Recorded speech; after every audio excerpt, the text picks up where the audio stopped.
Hi, this is True Blue here, and today I'm going to talk to you a little bit about, researching for gold and how to find the different research that you need to be successful for your hunt for gold around the different parts of the country. And I've been getting a few emails on this, so I said I'd put a small clip together and post it up on my YouTube page. So starting off, where is a good place to research? Well, the internet, most people have the use of a laptop or access to a computer somewhere, and the internet is definitely a good place to start. A good website to use is GSI Ireland. It's the government body that covers.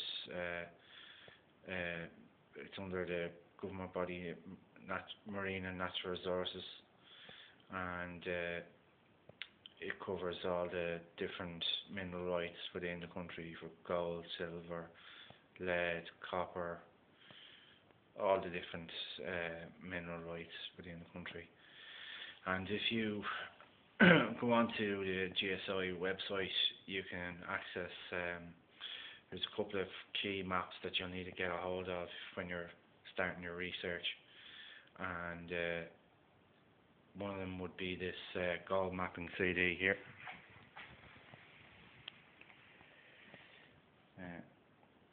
Gold in Ireland, and that CD is free, and you can just go onto the GSI website and pull a phone number off it and phone up and request the gold panning CD, or gold CD in Ireland. And I also have another CD. It's of this map here, a map of Ireland. This is a bedrock map of Ireland, and it shows up here we are in County Mayo, and this area up here is where Crowpatrick is, and historic gold find up here going back to the 80s and has never been touched, and it's still there. A lot of panning going up there on in that area, and going down then into sort of south Galway, also up into north, the very north of Donegal, as far as you can go in the country. Up here, there has been reported gold finds up around this area as well, and we know here as we drop into Tyrone there's an active gold mine that has started up, going back, I think it was in 2004, and they're extracting quartz and then crushing it down and extracting the gold out. It's primarily quartz that they're extracting. It's not really gold ore as such. And then even dropping down into Cavan,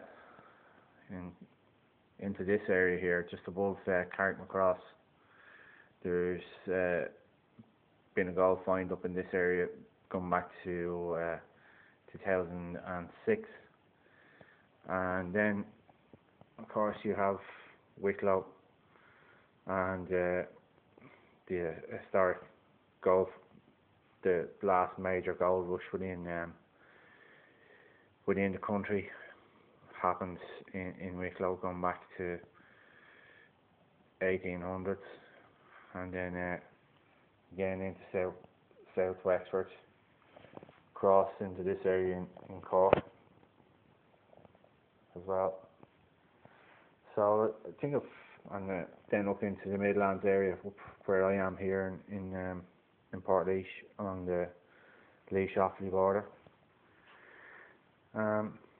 So I've covered most of the country, they're the different areas where, and also up here in Belfast, up above in the Antrims, in the Sperrin Mountains, up around this area. There's a lad, Jeff is his name. He runs a a guiding and panning um, uh, tour operator up in the north of the country. I've spoken to him a few times. So there are the different areas around the country, and the different each colour on the map. Here you can see the yellow band is for quartz, and the orangey red bands are for granite. So where you see on the bedrock map large banks of granite, you can associate that with there will be pockets of quartz in between the different bedrock gaps in the bedrock. Like here in the Wicklow Mountains here, you can clearly see that there's where just below my finger here, there's a huge gap in here in the granite sheet. So the likelihood that there is actually quartz in here is very strong. So this would be an area that you pay particular attention to and look to explore. So there are the different things that you're going to need to start your research, you know. Also looking at just doing Google searches for, you know, gold finds in Ireland previously pulls up an awful lot of information, and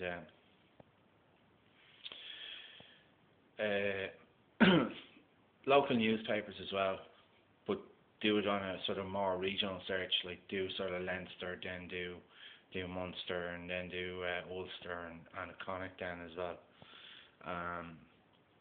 You'll pull up the historic information of past gold finds then as well. Also libraries. I've gone into the National Library myself and looked for research under sort of gold finds coming back many years ago, and I have uncovered a lost mine up in Donegal, and you know, there are various lost mines around the country, but for various reasons I'm not going to go into that, but there are gold mines that are being commercially mined, and then there's lost gold mines that have been abandoned many years ago that were hand dug trenches all the way down to the bedrock, you know, and the quartz and any gold veins that were found have been extracted the mineral from it, you know. But the research itself, it does take a while to get through and get the knowledge, and even now I'm still getting to grips with some of it. It's trying to associate the material that you have and then make it relevant to the different maps that you'll need to get for the different areas. As you can see here on the table, there's a wide variety of maps. There's a map north of Ireland, another one there covering parts of the Midlands, generalised road map, another one there Wexford, South Wexford. Most of these maps now that I've shown you here are all sort of 1 to 50 scale. These redder maps, if you can get them, are excellent. They're real fine scales. They're 1 to 126 scale, and it really gives a lot of detail, and they actually name the river, so it actually makes that a little bit easier for you, and you can sort of translate what you find on these maps onto the larger scale maps, then just cross-referencing between the two different maps. Another 1 is to 150 scale, covering the southeast. Another 150 scale. I will just bring you in on the map there as well. You can see, like, you can buy a whole map, which is 1 to 150 scale, and then when you're getting into more detail, you pick out the different sectional maps around the country where you want to find or investigate where their gold might be in the different rivers and in the different areas.